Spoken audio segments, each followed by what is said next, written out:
Hi ladies, it's Amanda from Move the Mountains, and in this video I'm going to talk about the supplies I used to create this entry and talk about how to dilute your paints to create this effect using watercolor.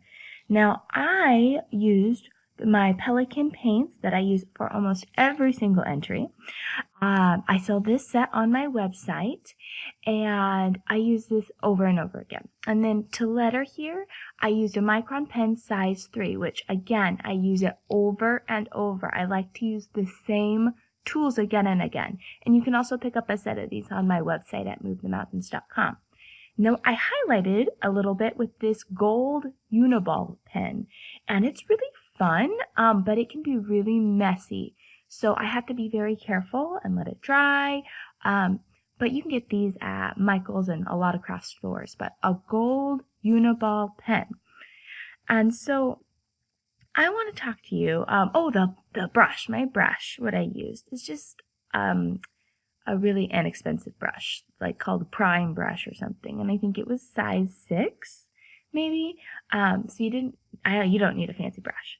Of course, I used a paper towel, and I used my heat gun a lot because I layered my water, and so I didn't want to wait forever for it to dry. So I use this a lot in the in process video. If you want to watch me do it in process, that link is in the description.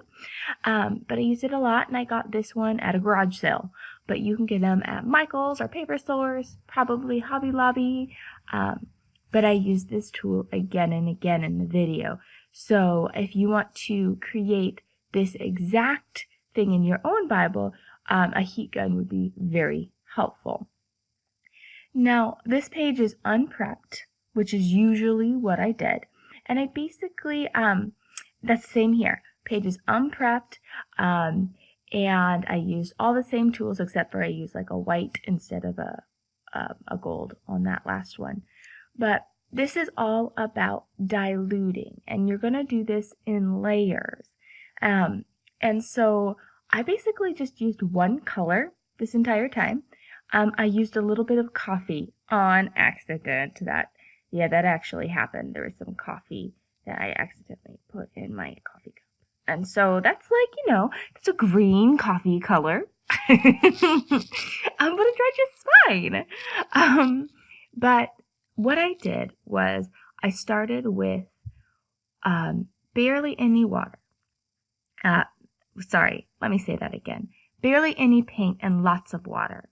And I want to show you this idea of diluting on a blank piece of paper so that you understand it's a skill. It takes time to develop, and it's a simple skill. It's not super complicated, but you have to understand that it's a skill. Otherwise, you're going to be disappointed when you go to try it the first time. I'm just going to clean that well out real quick. But let me just show you. So I'm going to kind of make a color because I like to make my colors. And I'm going to swirl it around in my well. Now I'm going to take my water. Okay, if you look at that, look at how full of color that is. That is not a very diluted paint, okay? Let me make it a little square. There we go. So then I'm going to add water to it, diluting the paint. Now let's look at it.